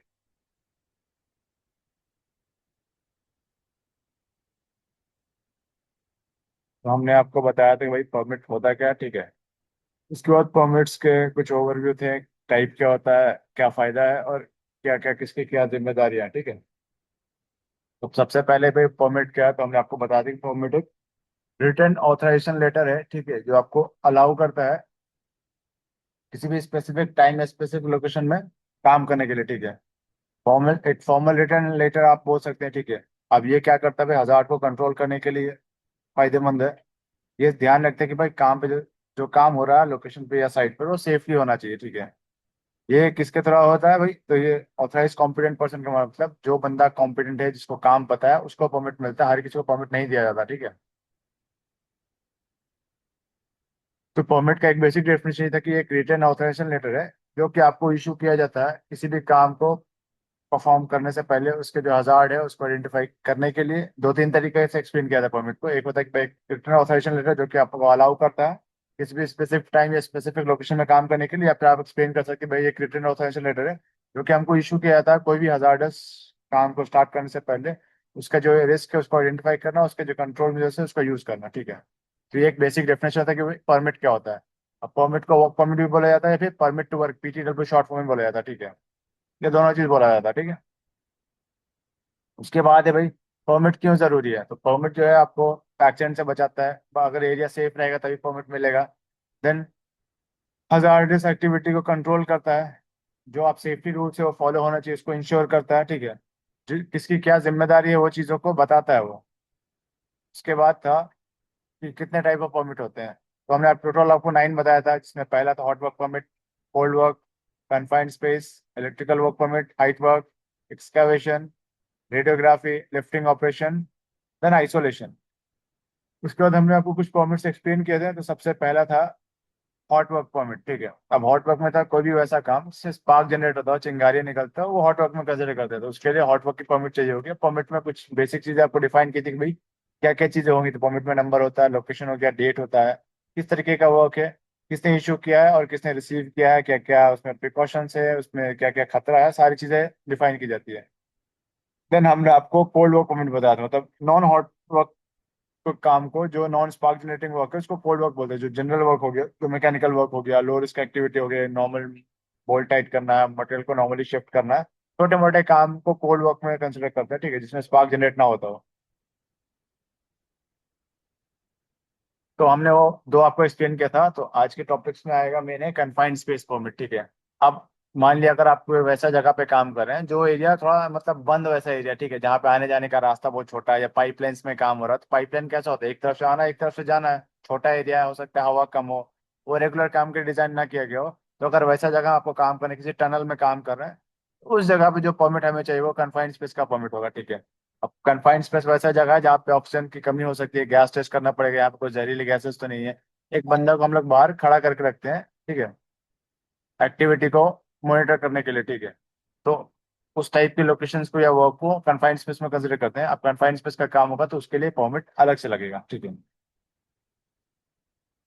अब सेम चीज आएगी इसमें भी कि भाई परमिट नंबर्स हो गया, डेट हो गया, वैलिडिटी हो गया। कन्फाइंड स्पेस वगैरह की परमिट जो है 24 आवर के लिए वैलिड होती है, 24 घंटा, उसके बाद परमिट एक्सपायर हो जाएगा, आपको रिन्यू या फिर नया लेना पड़ेगा।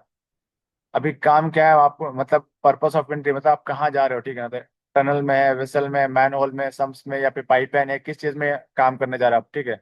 एग्जैक्ट वर्क लोकेशन हो गया, इक्विपमेंट डिटेल्स, आप क्या क्या सामान यूज करने वाले हो, ठीक है। उसके बाद होता है भाई पर्सनल डिटेल्स हो गया, ठीक है। जो बंदा परमिट लेके आया उसका नाम, जो बंदा स्टैंड बाई में, बंदा जो गेट पर खड़ा रहेगा कन्फाइंड स्पेस के, उस बंदे का नाम, ठीक है, जिसने परमिट इशू किया है उसका नाम, वो चीजें लिखी रहेगी। देन आता है क्या क्या खतरा हो सकता है। तो ऑक्सीजन डिफिशियंसी, मतलब ऑक्सीजन लेवल कम हो सकता है कन्फाइंड स्पेस में। अगर कोई आग वाग मतलब लग गया, ठीक है, ब्लास्ट वॉस्ट हो सकता है, ठीक है, टॉक्सिक गैसेस रह सकते हैं, गर्मी बढ़ सकती है अंदर में। इनगल्फमेंट, मतलब कोई बंदा अंदर है, मान लिया छोटा पाइपलाइन है, बंदा अटक गया उसमें, उसको बोलते हैं इनगल्फमेंट, फंस जाना। तो इस तरीके का खतरा हो सकता है। अब कंट्रोल में क्या होगा भाई, तो काम करने से पहले एरिया में बैरिकेशंस करते हैं, साइनेजेस लगाते हैं, पोस्टर लगाते हैं, ठीक है। वेंटिलेशन प्रॉपर होना चाहिए, मतलब अंदर में हवा का बहाव होना चाहिए ताकि ऑक्सीजन की कमी ना हो। ये प्रिकॉशंस में आता है। देन एरिया में गैस टेस्ट करते हैं काम करने से पहले कि भाई कोई जहरीली गैसेज या ज्वलनशील गैसेज उसमें अवेलेबल नहीं होना चाहिए। अदरवाइज अगर हम मान लिया कटिंग ग्राइंडिंग किया और वहाँ पे एलपीजी मान लिया गैस अवेलेबल था, H2S था, ब्लास्ट हो जाएगा अंदर। रेस्क्यू प्लान होना चाहिए कि अगर कोई बंदा बेहोश हो गया तो उसको बाहर निकालेंगे कैसे, कन्फाइंड स्पेस वाले एरिया में, छोटे जगह हम काम कर रहे हैं तो। हम लोग ऑक्सीजन लेवल वगैरह टेस्ट करते हैं, ठीक है। अच्छा, एक टर्म है, जब कन्फाइंड स्पेस या जो वैसे छोटे जगह में काम करें जहाँ पे ऑक्सीजन के लेवल की कमी हो सकती है, जहाँ पे मतलब कॉम्पैक्ट एरिया है, आने जाने का रास्ता कम हो, उसमें जो ऑक्सीजन लेवल हम लोग टेस्ट करते हैं ना, वो 19.5 से 23.5 के बीच में होना चाहिए। 93.5% से 23% के बीच में होना चाहिए। तो ये एक टर्म है जो कि आपको ध्यान रखना पड़ेगा। ये कन्फाइंड स्पेस में ऑक्सीजन लेवल वाली चीज है, ये ज्यादातर पूछा जाता है, मतलब इंटरव्यू में, एग्जाम में, कि भाई कन्फाइंड स्पेस में अगर आपको काम करवाना है, मान लिया आपने परमिट ले लिया, आपने गैस टेस्ट किया, तो उसमें ऑक्सीजन लेवल चेक करने के बाद ऑक्सीजन कितना होना चाहिए, तो 19.5% से 23.5% होना चाहिए। ये ऑक्सीजन लेवल क्लियर हो रहा है आपको जो हमने बताया। 90। क्या बोल रहे हो? 19.5 बोले थे सर। हाँ, 19.5, देखो यहाँ पे लिखा हुआ भी, ठीक है, ये दिख रहा है। 19.5 बताए थे। हाँ, वही 19 वही हुआ ना, 19.5 से 23.5% के बीच में होना चाहिए, ठीक है। जी जी जी। हम्म। उससे कम भी ठीक नहीं होना चाहिए, उससे लिखा हुआ। ज्यादा भी नहीं होना चाहिए क्या जी सर? हाँ, इसलिए एक रेंज दिया गया है, ठीक है। बाद में आपको जब कन्फाइंड स्पेस का अलग से क्लास होगा ना, तो फिर कम क्यों नहीं होना चाहिए, ज्यादा क्यों होना चाहिए, सब कुछ बताएंगे आपको। लेकिन आप एक परमिट बता रहे हैं, तो जनरली मैं आपको बता दूं कन्फाइंड स्पेस क्या होता है और ऑक्सीजन लेवल की चीजें ध्यान रहनी चाहिए, ठीक है।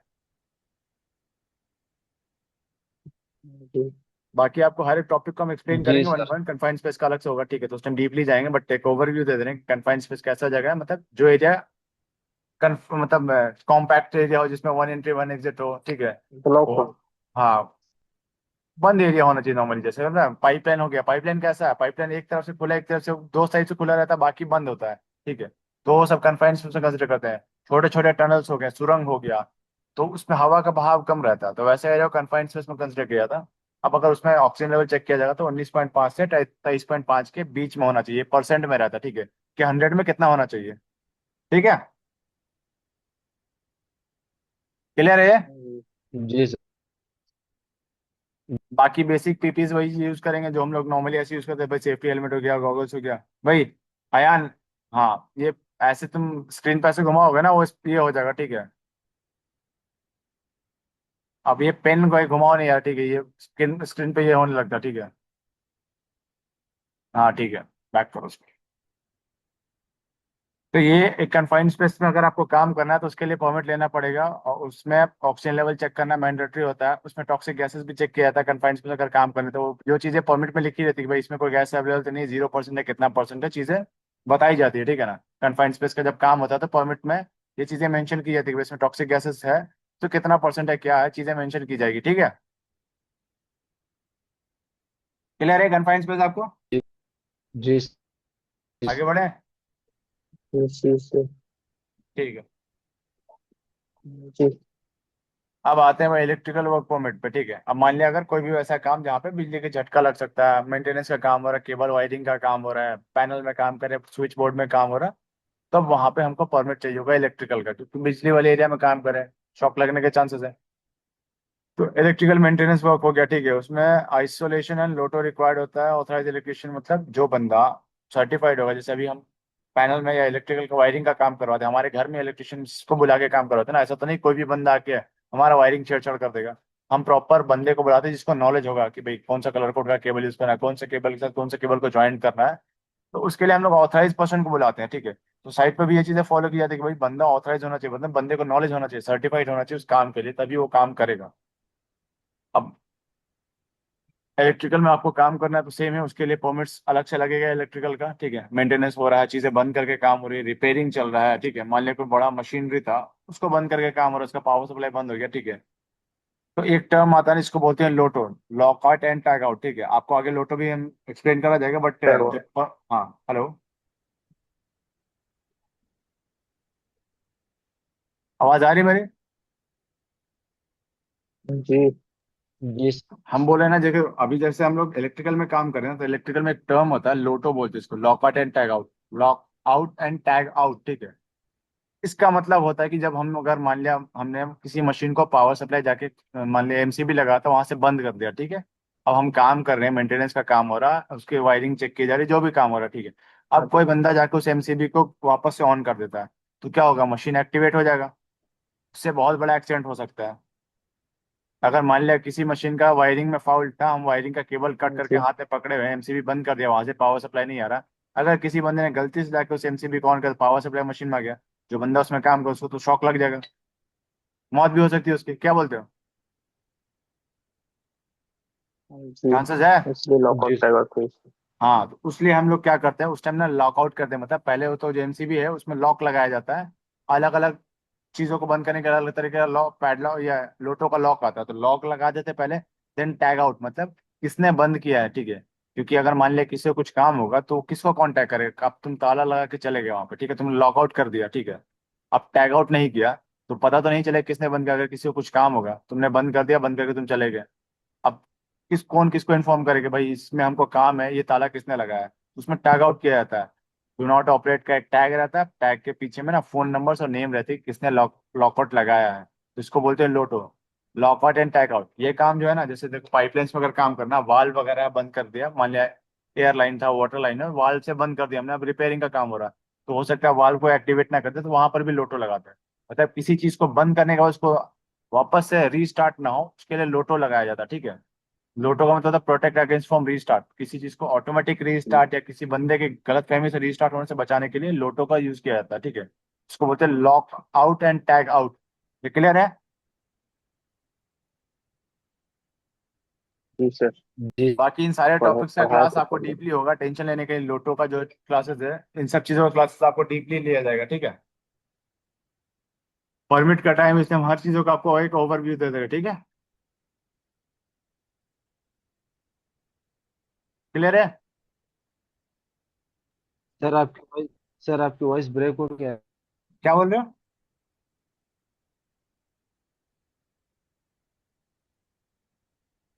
आपकी वॉइस बीच में रुकी थी अच्छा, सर। मेरी वॉइस रोके थे क्या?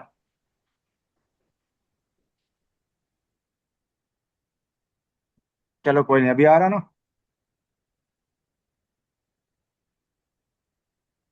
एक मिनट, किसने चैट हाँ बॉक्स जी। हाँ डाला सर, है? हाँ आ ठीक। रहा है। हम्म।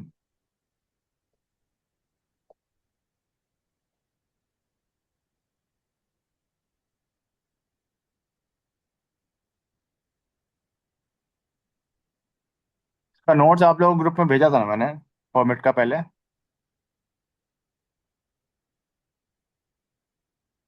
मनमोहन। जी जी सर, परसों भेजे जी थे। सर। वही तो बोल रहे, नॉर्मली ऐसे हर चीज़ों का नोट्स और बाकी चीज़ आपको आराम से मिल जाएगी, ठीक है? अगर कुछ छूट जाता है बाई चांस, कभी नहीं किया, कुछ प्रॉब्लम हो गई तो देन इन्फॉर्म करो, ठीक है? वैसे तो हम कोशिश करते हैं कि सारे क्लासेस से पहले आपको नोट्स पहले ही जाए, ठीक है? रिकॉर्डिंग्स पे आपको मोस्टली क्लासेस के मिल जाएंगे, ठीक है? आपके लास्ट के क्लासेस के सिर्फ हॉटवर्क का रिकॉर्डिंग रह गया मेरे में से, ठीक है? तो ये क्लियर है, इलेक्ट्रिकल परमिट, उसमें लोटो वगैरह।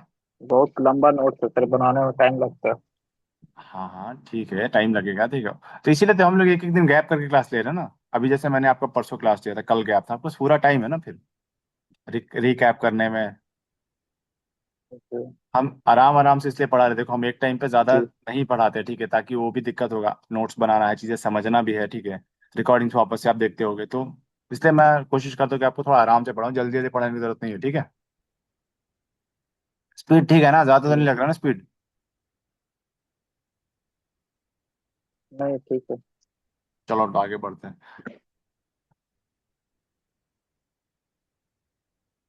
अब आते हैं हाइट वर्क परमिट पे, ठीक है? अब मतलब कोई भी ऐसा काम जो आपके फ्लोर से 1.8 मीटर ऊपर पे चलता हो, ठीक है, उसको हाइट वर्क कंसिडर करते हैं। मतलब कोई भी ऐसा काम जो आपका, जहाँ पे आप खड़े हुए हैं उससे अगर 1 मीटर, 1.8 मीटर, मतलब 1.8 मीटर 6 फीट बोलते हैं, 6 फीट, 6 फीट ऊपर से अगर काम हो रहा है, ठीक है, तो उसको हाइट वर्क में कंसिडर किया जाएगा। मान लिया आप 2 मीटर हाइट पे काम जाके चढ़ के काम कर रहे हो, किसी स्काफोल्ड भाड़ा बनाया हो जिसको स्काफोल्डिंग बोलते हैं, ठीक है? लैडर हो गया, आपको प्लेटफॉर्म वैसा हो गया जो टेम्प्रोरी बनाया गया, तो उस पर अगर चढ़ के आप काम कर रहे हो तो उसको हाइट वर्क में कंसिडर करते हैं, ठीक है? अब वैसा अगर कोई काम करना है तो उसके लिए परमिट अलग से लगेगा। अब एक टर्म आता है फुल बॉडी हार्नेस बोलते हैं, मतलब कि अगर हाइट पे काम करना तो सेफ्टी बेल्ट लगाया जाता है, ठीक है ना, जिसको फुल बॉडी हार्नेस बोलते हैं, ठीक है? अब हाइट पे काम करना सेफ्टी बेल्ट मैंडेटरी होता है, देन प्रॉपर स्काफोल्डिंग होना चाहिए, मतलब जो भाड़ा बनाया जाता है ना स्काफोल्डिंग, उसको यूज करते हैं, ठीक है, हाइट पे काम करने के लिए नॉर्मली। अब अगर आपको ऐसा काम करना है जो कि 1.8 मीटर या मतलब 1.8 मीटर से ऊपर की हाइट पे काम हो रहा है, then you have to use और हाइट वर्क परमिट। अब आपको हाइट वर्क का परमिट जाके लेना पड़ेगा, आप कंट्रोल रूम से जाओगे, एरिया इंचार्ज जो भी उस शिफ्ट का इंचार्ज होगा उसको बोलोगे सर हमें हाइट वर्क का काम करना है, 5 मीटर पे काम है, 10 मीटर पे काम है, 6 मीटर पे काम है, चीजें एक्सप्लेन की जाएगी, देन आप क्या करोगे भाई, उसका परमिट अलग से लोगे। अब नॉर्मली बेसिक चीज है कि भाई हाइट वर्क कहाँ से स्टार्ट हो गया, ये समझ में आ गया कि हाइट वर्क कितना हाइट से स्टार्ट होता है नॉर्मली। ये वैल्यू याद रखना पड़ेगा, ये चीजें भी पूछी जाती है, ठीक है, कि हाइट वर्क कितना से स्टार्ट करते हैं। तो एज पर जो गवर्नमेंट वन स्टैंडर्ड्स पॉइंट आता एट है, मीटर हाँ, एज पर ओशा और जो इंडियन गवर्नमेंट स्टैंडर्ड है ना उसके अकॉर्डिंग होता है 1.8 मीटर, 6 फीट, अगर फीट में कंसिडर करेंगे 6 फीट होगा, ओके? जी अब आते हैं कि भाई हाइट वर्क पे काम करना, देन सेम उसके लिए भी परमिट अलग से लगेगा। अब सेम प्रोसीजर्स रहेगा, ठीक है, कि परमिट का नंबर हो गया, उसका डेट हो गया, वैलिडिटी हो गई। अब डिस्क्रिप्शन ऑफ हाइट वर्क होगा, ठीक है ना, कि आप किस तरीके के प्लेटफॉर्म पे चढ़ के काम करो, स्काफोल्डिंग है मतलब भाड़ा है, लैडर है, वर्किंग प्लेटफॉर्म है, रूफ है, छत है, टावर है, किसके ऊपर काम हो रहा है, ठीक है? उसके बाद एग्जैक्ट लोकेशन, वो लोकेशन कहाँ पर आता है, ठीक है? इक्विपमेंट्स का डिटेल्स। देन उसके बाद आता है भाई पर्सनल डिटेल्स हो गया, जो बंदा इशू कर रहा है आपको, जो एरिया इंचार्ज, शिफ्ट इंचार्ज का नाम, परमिट रिसीवर का नाम, safety officer, numbers of workers, कितने वर्कर्स इन्वॉल्व होने वाले उस काम में, क्योंकि बहुत जगह होता है कि भाई परमिट्स में नंबर्स ऑफ वर्कर्स लिखे रहते हैं, ठीक है, भाई कितना बंदा इस परमिट के अंदर काम करेगा। उसके बाद खतरा क्या है, ठीक है, तो फॉलिंग है, मतलब आप ऊपर से गिर सकते हो हाइट पे काम करो तो, ऊपर से कोई ऑब्जेक्ट नीचे गिर सकता है, ठीक है?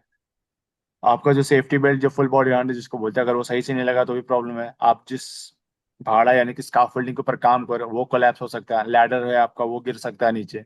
बहुत बार ऐसा होता है कि सीढ़ी के ऊपर चढ़ के काम कर रहे हो, सीढ़ी टूट गया, वो एक एक्सीडेंट हो सकता है। इलेक्ट्रोक्यूशन, मतलब अगर मान लिया आप किसी ज्यादा ऊपर हाइट पे काम करो, बिजली का तार गया हुआ, ठीक है, तो वो भी एक खतरा है। अब सेफ्टी प्रिकॉशंस क्या होगा भाई? जी। तो बेसिक प्रिकॉशंस में आता है कि भाई आपका जो लैडर है वो सिक्योर होना चाहिए, मतलब सही सलामत लैडर अच्छा होना चाहिए काम करने के लिए, ठीक है। आप जिस प्लेटफॉर्म पे चढ़ के काम करो, जो स्काफोल्डिंग यूज हो रहा, वो जो भाड़ा है, देखो ये जो दिख रहा है ना, इसको स्काफोल्डिंग बोलते हैं, ठीक है। आप लोगों ने अगर मूवी या फिर कोई इंडस्ट्रियल एरिया में कभी गया हो तो इस तरह का भाड़ा दिखेगा। हमारे घर में जो यूज करते हैं हम लोग, जो अगर घर बनाने के लिए होता है सिविल वर्क के लिए, वो बांस का यूज किया जाता है, ठीक है। अब यही इंडस्ट्री में आएंगे तो वो मेटल का होता है, ठीक है। लकड़ी का यूज नहीं किया जाता। उसको बोलते हैं ओके। स्काफोल्डिंग, ठीक है। हिंदी में भाड़ा बोलते हैं, जो आप लोग देखा होगा, आपने भाड़ा बना हुआ। भाड़ा तो देखा है ना? जी। आप इंडस्ट्रियल में जाओगे तो इंडस्ट्री में लकड़ी की चीजें यूज, लकड़ी का भाड़ा नहीं यूज करते, मेटल का बना होता है। मेटल का पाइप हो गया, उसमें क्लैंप वगैरह आता है, वो टाइट करके वैसे ही सेम भाड़ा बनाया जाता है, उसको स्काफोल्डिंग बोलते हैं हम लोग। अब वही है भाई, अगर आपको हाइट पे काम करना है तो अगर सेफ्टी बेल्ट लगाना पड़ेगा, फुल बॉडी हार्नेस जिसको बोलते हैं, कि भाई वो लगा कर आपको उसके ऊपर काम करना है, ठीक है। एरिया बैरिकेशन मतलब एरिया को हम बंद कर देते हैं टेप लगाकर, ताकि कोई दूसरा कोई बंदा उस एरिया में ना जाए। ऊपर से कुछ मटेरियल गिर गया, किसी के ऊपर गिर गया तो नुकसान हो जाएगा। सेम बेसिक चीज है। अब हमने आपको एक चीज बता दी भाई, परमिट कंप्लीट होने के बाद काम, परमिट को क्लोज किया था, मतलब अगर आपका काम हो गया, काम होने के बाद परमिट ओपन नहीं रहना चाहिए। हमारा अगला, अगर हमने 2 दिन के लिए परमिट लिया था, हमारा काम एक दिन में ही कंप्लीट हो गया, उस दिन हमें परमिट जाकर क्लोज करवाना पड़ेगा। वो जो बंदा जिसने परमिट रिसीव किया था, वो वापस से इशूअर के पास जाएगा, उस परमिट पर साइन करके उसको क्लोज कर देगा। और ये चीज कंफर्म करना सेफ्टी ऑफिसर का भी काम होता है कि भाई आपका परमिट क्लोज हुआ कि नहीं हुआ, ओपन भी होना और क्लोज भी होना, ध्यान देना होता है, ठीक है। तो ये चीजें आती है आपको हाइट वर्क में। अब देन उसके बाद आता है एक्सकावेशन। देखिए, अब एक्सकावेशन मतलब डिगिंग जिसको बोलते हैं ना, जो अगर हम पिलर्स वगैरह हटाने के लिए खुदाई करते हैं, ठीक है, उस काम को समझ। एक्सकावेशन बोला जाता है। गड्ढा खुदाई का काम देखा होगा ना, एक्सकावेशन देखा होगा, बड़ा सा जेसीबी लेके आया और पूरा मिट्टी निकाल के पिलर्स के लिए पूरा नीचे हो गड्ढा खोदा जा रहा है, मिट्टी निकाला जा रहा है, ठीक है। उस टाइम क्या खतरा होता है पता है आपको? अगर मान लिया एक्सकावेशन का काम हो रहा है, मिट्टी निकाल रहे क्रेन से, तो खतरा क्या है उस टाइम, कुछ आइडिया है किसी को?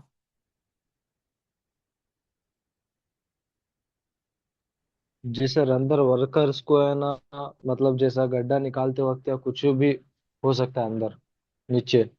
क्या हो सकता है मतलब? कुछ भी, जैसे आप रीजन बताओगे ना भाई कि खतरा क्या है, कुछ हो सकता है, ठीक है, बट क्या हो सकता है जस्ट? अंदर जो मट्टी है आग पे गिर सकती है, जैसे कि हमारे यहाँ पे हमारे गांव में एक बार हुआ था कि वहाँ हाँ पे दीवार थी, वो क्या कर रहे थे, पोकलेन से साफ करते टाइम नीचे एक जना ठहरा था, तो दीवार उसके ऊपर गिर गई, तो जब का जब उसका डेड हो गया था। हाँ, अभी देखो जिसको बोलते हैं ना एक्स, जब का मतलब जब। केविन होना, ठीक है, कोलैप्स कर जाना, ठीक है ना। तो जो बोले ना, ये चीजें होती है। अगर जैसे मान लिया हम लोग गड्ढा खन रहे हैं, एक्सकैवेशन हो रहा है, आप मिट्टी निकाल रहे हैं, ठीक है ना, क्रेन से, तो आसपास की मिट्टी जो है ना वो लूज हो जाती है, ठीक है। तो उस टाइम क्या होता है कि भाई केविन बोलते हैं, लैंडस्लाइड जी। हो गया, मिट्टी से रख के नीचे गिर गई, ये चीजें होती है। तो अब इस तरीके का एक्टिविटी हो रहा है, मान लिया, अब देखो, जी। मान लिया आपको जो, मान लिया गड्ढा खनना है, वो 1.2 मीटर से नीचे चला गया, मतलब 5 4 5 फीट से आप अगर गड्ढा ज्यादा हो गया, ठीक है, तो आपको परमिट्स लेना पड़ेगा। 4 फीट से अगर ज्यादा गड्ढा आपने खन दिया, 2 3 फीट तक तो ठीक है, उसमें किसी के कोई जान नहीं जाने वाला, लेकिन 4 फीट से समथिंग का ज्यादा अगर आपका डेप्थ जाना है, तो आपको एक्सकैवेशन का परमिट लेना पड़ेगा। अब उस टाइम आपको पता है, ठीक है, एक्सकैवेशन में क्या भाई, लैंडस्लाइड होने के चांसेस होते हैं, ठीक है, मिट्टी से रख जाएगी, किसी के ऊपर गिर गया, बंदे की जान जा सकती है, तो उसके लिए परमिट अलग से लगेगा। अब एक्सकैवेशन की परमिट है, तो वही आप, जी। एक्सकैवेशन का टाइप है, आप किसके लिए एक्सकैवेशन कर रहे हो, ठीक है। जैसे देखो यहाँ पर लिखा हुआ है कि आप एक्सकैवेशन किस लिए कर रहे हो, पाइपलाइन केबल डालते हैं, देखना होगा बहुत बार आपने, नीचे केबल डाला जाता है, जमीन के अंदर से केबल भी जाती है, पाइपलाइन जाती है, सिविल वर्क है, मतलब फाउंडेशन खड़ा किया जा रहा है। तो क्या काम है आपका एक्सकैवेशन का? वो टिक आउट करना पड़ेगा या लिखना पड़ेगा, लिखने का जगह होगा तो। लोकेशन क्या हो गया, कितना मीटर डेप्थ तक जाने वाला है, मतलब गड्ढा कितना मीटर डेप्थ होगा, ठीक है, वो हो गया। वाइड, लेंथ, चौड़ाई, लंबाई, सारी चीजें मेंशन की जाती, ठीक है। इक्विपमेंट्स हो गया, ठीक है। अब सेम चीज आ गई, परमिट इशूअर हो गया, रिसीवर, स्टैंड बाय पर्सन, जो भी सुपरवाइजर है उसका साइन, नंबर ऑफ वर्कर्स जो इसमें इन्वॉल्व होने वाले हैं, सेफ्टी प्रिकॉशंस हो गया भाई, आपके पास एरिया बैरिकेशन वगैरह कर देते ताकि कोई दूसरा बंदा उस एरिया में ना आए। वहां पे की मिट्टी जो है उसको भी टेस्ट किया जाता है कि भाई मिट्टी अगर ज्यादा सॉफ्ट है, तो हम लोग क्या करते हैं ना, एक टर्म यूज करते हैं इसको, शोरिंग एंड स्लोपिंग बोलते हैं। शोरिंग में क्या करता है, साइड से लकड़ी का स्लैब लगा देता है ताकि वो मिट्टी सड़क के नीचे नहीं गिरे। तो अगर एक्सकैवेशन का काम हो रहा है, आपको ना नॉर्मली क्या होता है ना, आपको पता होना चाहिए कि भाई किस काम में परमिट लगने वाला है, ठीक है ना। उसके अकॉर्डिंग परमिट्स लेना जरूरी है। जैसे मान लिया इलेक्ट्रिकल का काम हो रहा है, इलेक्ट्रिकल परमिट लग गया। वैसा बंद एरिया में काम कर जो कन्फाइंड स्पेस में कंसिडर कर रहे हैं, तो उसकी परमिट अलग से लगेगी। हाइट वर्क हो रहा था, हाइट वर्क का अलग से लगेगा। अगर इलेक्ट्रिकल का काम है, अब मान लिया आपको हॉट वर्क का काम है, कोल्ड वर्क नॉर्मली मेंटेनेंस का काम हो रहा है, तो उस टाइम परमिट्स आपको अलग से लगेगा। या फिर कुछ कुछ जगह पे ना कोल्ड वर्क की जगह पे जनरल परमिट भी लेते हैं, मतलब जनरल काम जिसमें ना तो इलेक्ट्रिकल वाला वैसा काम है या फिर ना तो हॉट वर्क का वैसा काम है, तो उससे हम जनरल परमिट भी ले जाते हैं जो कि कोल्ड वर्क की जगह पे ले जाता है, ठीक है। अगर आपको ऐसा एक्सकवेशन का काम है, गड्ढा उड्ढा खोद रहे हैं, तो एक्सकवेशन की परमिट अलग से लगेगी। तो ये आपको एक्सकवेशन का परमिट था, उसमें बेसिक चीजें वही है, ठीक है। इसमें कोई डाउट किसी को? एक्सकवेशन का परमिट कब और क्यों लेंगे, ये बताओ। सर। क्लियर है? जी। जी ठीक है। अब आते हैं भाई रेडियोग्राफी परमिट, ठीक है। तो अब हमने आपको बताया था कि भाई रेडियोग्राफी में क्या करते हैं हम लोग, गामा जो रे है उसका यूज करके ना वेल्डिंग, अगर कोई हेवी वेल्डिंग हो, पाइपलाइंस के ऊपर वेल्डिंग किया गया, तो उस वेल्डिंग के अंदर कोई होल्स तो नहीं रहेगा ना, क्योंकि बाहर से हमें दिखेगा नहीं, ठीक है। तो उस टाइम रेडियोग्राफी किया था। आर्गन आर्गन वेल्डिंग वगैरह अगर होता किसी पाइपलाइन में ना, तो अंदर से अगर होल वगैरह रह गया, अगर उस पाइपलाइन, मान लिया गैस का लाइन था, ठीक है, एलपीजी गैस जाने वाला, सीएनजी गैस, पीएनजी गैस का लाइन है, कहीं पे अगर लीकेज हो गया तो उसके वजह से बहुत बड़ा एक्सीडेंट हो सकता है, ब्लास्ट हो सकता है। तो वेल्डिंग करने के बाद क्या करा जाता है, उसको रेडियोग्राफी से चेक किया जाता है, ठीक है ना, कि भाई वो जो पाइपलाइन है वो सही है कि नहीं है, ठीक है, कहीं होल्स वोल्स तो नहीं है ना उसमें। तो उस टाइम उसके लिए परमिट अलग रखता है। अब रेडियोग्राफी जो है ना एक हार्मफुल रेज अगर हमारे बॉडी पे लगे है ना, तो हो सकता है स्किन कैंसर हो जाए, फर्टिलिटी में इश्यूज होता है, हमारे बॉडी को नुकसान पहुंचा सकता है अगर उसका रेज हमारे बॉडी के ऊपर कांटेक्ट में आएगा। तो रेडियोग्राफी हम लोग करने समय क्या करते हैं, एरिया वेरिफिकेशन करते हैं, परमिट लेते हैं, लोगों को खाली करते हैं वापस से, ताकि अगर रेडियोग्राफी के टाइम में वो रेज किसी के ऊपर जाए नहीं, ठीक है। समझ गए? अगर वैसी एक्टिविटी आपके यहाँ होने वाली है जिसमें रेडियोग्राफी हो रहा है, वेल्डिंग को टेस्ट किया जा रहा है, ठीक है, गामा रे यूज करके, तो उसके लिए आपको परमिट अलग से लेना पड़ेगा। अब सेम प्रोसीजर से टाइम के अकॉर्डिंग परमिट मिलेगा, कौन सा काम हो रहा है, लोकेशन, डेट, वैलिडिटी, क्या क्या खतरा है वो चीज़ें उसमें मेंशन रहेगी, उसके प्रिकॉशंस भी होंगे, ठीक है, कि भाई आप अगर रेडियोग्राफी कर रहे हो तो एरिया 5 मीटर 10 मीटर के एक एरिया पूरा बैरिकेशन कर दो, दूसरा कोई बंदा उसमें जाना नहीं चाहिए, ठीक है। क्लियर है? जी सर। क्वांटिटी क्या है sir? NDT non destructive test होता है, मतलब जैसे क्या बोल सकते हैं, जैसे हमने आपको बोला ना, ये एनडीटी या डीपीटी में क्या होता है कि भाई अगर वेल्डिंग किया गया है, कोई मान लिया मेटल का चीज है, ठीक है, अंदर से अगर कोई क्रैक है तो आपको बाहर से दिखेगा नहीं, ठीक है। मान लिया आपके पास मेटल का कोई स्पैनर है, कुछ भी चीजें है, उसमें अगर अंदर से क्रैक है ना मेटल में, तो आपको बाहर से नहीं दिखे, बहुत बार क्रैक इनसाइड आ जाता है, ठीक है ना। तो उस टाइम हम लोग एनडीटी करते हैं, एक्सरे किया जाता है एक तरीके से, ठीक है, कि भाई इन साइड में अगर कोई क्रैक वैक तो नहीं ना, डैमेज तो नहीं है किसी चीज में। जब आप प्लांट में जाओगे ना तो हाई स्टील मेटल्स यूज किए जाते हैं बहुत सारे काम में, तो उस टाइम ना जो लोड उठाने वाली चीजें होती है या फिर वैसा जो हैमरिक स्पैनर वगैरह आता है, उसका अंदर में कहीं पे क्रैक वैक ना हो, क्योंकि उसका ऐसा एक्सीडेंट होता है साइड पर। मान लिया हमने लोड उठाया और उसके अंदर में क्रैक था, वो टूट गया, तो उस टाइम एनडीटी किया था, नॉन डिस्ट्रक्टिव टेस्ट, मतलब एक्सरे वगैरह किया था कि मेटल के इनसाइड में कहीं पे कोई होल्स होल्स नहीं है, डैमेज तो नहीं है, क्रैक तो नहीं है, उसको चेक करने के लिए किया था, ठीक है। उसको एनडीटी बोलते हैं। टेस्ट। ये मिलेगा आपको साइट वाइट पे कहीं जाओगे, वैसा जो मैकेनिकल वर्क में ज्यादातर दिखेगा एनडीटी या रेडियोग्राफी वगैरह, ठीक है। इलेक्ट्रिकल में तो कोई मतलब नहीं उसका, टरबाइन एरिया हो गया, हाई स्टील पाइपलाइंस हो गए, ठीक है ना, उस सब में आपको मिलेगा ये चीजें, ठीक है। क्लियर है? जी। जी। चलो ठीक। अब आते हैं लिफ्टिंग परमिट पे। अब लिफ्टिंग का मतलब होता है कोई भी वैसा काम जिसमें एक मटेरियल को उठा के एक लोकेशन से दूसरे लोकेशन पे अगर शिफ्ट कर रहे हैं, ठीक है, क्रेन का यूज किया जा रहा है, हाइड्रा है, फराना है, उससे अगर किसी मटेरियल को उठा के एक लोकेशन से दूसरे लोकेशन पे हम शिफ्ट कर रहे हैं मशीन के थ्रू, तो उस टाइम हमें उसका अलग से परमिट लगेगा, वो लिफ्टिंग परमिट कहलाता है। इस टाइप के क्रेन्स आपने देखे होंगे, ठीक है ना, बड़ा बड़ा क्रेन है जो चीजों को रोप से, रस्सी से बांध के उठा रहा है, ले जा रहा है दूसरी जगह, ठीक है ना। तो अगर वो ऑपरेशन होने वाला है मशीनरीज के द्वारा, एक मटेरियल को उठा के दूसरे लोकेशन पर शिफ्ट करने वाले हैं, ठीक है, हॉरिजॉन्टली या वर्टिकली, तो देन हम उस टाइम उस ऑपरेशन के लिए हमको लिफ्टिंग का परमिट चाहिए होगा, ठीक है। लिफ्टिंग परमिट्स के सेम प्रोसीजर्स आएंगे पहले भाई, कि भाई आपका लोकेशन, डेट वगैरह वैलिड कब तक है, देन आप किस तरीके के इक्विपमेंट्स यूज करने वाले हैं, ठीक है ना, कौन सा क्रेन यूज हो रहा है वो रहेगा, ठीक है, क्या काम है, पाइपलाइन लिफ्ट शिफ्ट करना है, लोकेशन हो गया, लोड वेट हो गया, मतलब आप कितनी कैपेसिटी का वेट को उठा रहे हो, वो चीजें मेंशन की जाती है। आपका जो क्रेन है, मान लिया हमारा क्रेन के 10 टन की कैपेसिटी है, 10 टन उठा सकता है, मतलब 10,000 केजी, तो हमारा जो वेट है वो लोड से मतलब कैपेसिटी से ज्यादा नहीं उठाना है, ठीक है ना, अदरवाइज एक्सीडेंट हो जाएगा। तो 10 टन का अगर कैपेसिटी है तो 8 टन का उठाएंगे, 7 टन का मटेरियल उठाएंगे, 10 टन या 11 टन। 100% कैपेसिटी को उठाते नहीं, 80% तक रखते हैं ज्यादातर, 20% का मार्जिन रखते हैं ताकि कोई एक्सीडेंट ना हो। अगर कोई मटेरियल लिफ्ट अप होने वाला है, लोकेशन पे चीजें उठाने वाले हैं हम क्रेन का यूज करके, तो उसके लिए आपको परमिट अलग से चाहिए होगा। ठीक है। जी। देन आता है आपको आइसोलेशन परमिट, ठीक है। जैसे लोटो हम लोग लगाने वाले थे ना, कि अगर आइसोलेट हम करते हैं ना किसी चीज को, ठीक है, मतलब डिस डिस्कनेक्ट करते हैं किसी लाइन को, किसी चीज को आइसोलेट किया, तो उसके लिए परमिट अलग से लगता है, ठीक है। कि भाई आपका जो मान लिया हमें, हमने क्या किया भाई, क्या हटाने बोलते हैं, के लिए। क्या बोल रहे हैं? मतलब किसी चीज को हटाने के लिए। हाँ नहीं आई, हाँ देखो, जैसे बताते एक चीज देखो। अभी क्या होता है ना, हम लोग जैसे पाइपलाइंस में क्या होता है, हमने वाल्व बंद कर दिया, ठीक है ना। लेकिन अब आइसोलेशन में क्या करते हैं ना, वो सोर्स ही बंद कर देता है, जिससे से उसमें आएगा, वो पाइपलाइन को ही अलग कर दिया निकाल के, ठीक है, आइसोलेट कर दिया। उसमें बीच में एक बैरियर डाल दिया, वाल्व तो बंद है, उसके बाद भी एक बैरियर डाल दिया, उस पाइपलाइन को अलग कर दिया जी। उस लाइन से जिस लाइन में हमको काम करना है। तो आइसोलेट हो जाता है वो काम, ठीक है। उसके लिए परमिट अलग से चाहिए होता है आइसोलेशन के लिए। जैसे मान लिया हमारा है, जहाँ से पावर सप्लाई आने वाला था, अपने चेंजर गिरा दे, अब बाद में हमने क्या किया, उसका केबल्स भी निकलवा दिया, ठीक है ना, समझ रहे हो? तो हमने क्या किया, उस लाइन को आइसोलेट कर दिया, अब वो जी। पावर सप्लाई आने के चांसेस ही नहीं है, समझे। तो उस टाइम की एक्टिविटी अगर कुछ होने वाली है, पाइपलाइंस हो गया, इलेक्ट्रिकल वर्क में आ गया, मैकेनिकल हाइड्रोलिक कुछ काम होने वाला, देन उसके लिए परमिट्स आपको आइसोलेशन का अलग से चाहिए होगा।